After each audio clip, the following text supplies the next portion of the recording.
Top 5 facts about a common, yet extremely fascinating shark, the whitetip reef shark. First fact, there are two types of whitetip sharks, the oceanic whitetip and the whitetip reef. Both have white markings on their fins, however. There are key differences. Oceanic whitetips prefer to live in more open water, as opposed to the whitetip reef that inhabits shallow water coral reefs and rarely ventures out into the open ocean.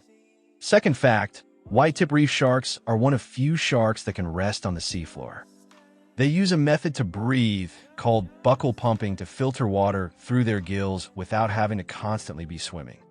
Third fact, when whitetip reef sharks sleep, they tend to be found in caves sleeping along with other whitetip reef sharks piled on top of one another.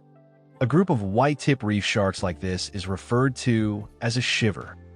Fourth fact, whitetip reef sharks are not very large. They are typically found at an average size of 5 feet and only weighing in at around 35 pounds.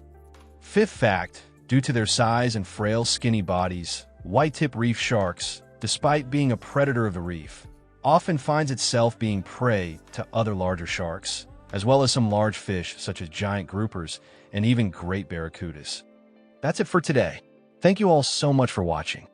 Make sure to check out some of my other shark fact videos.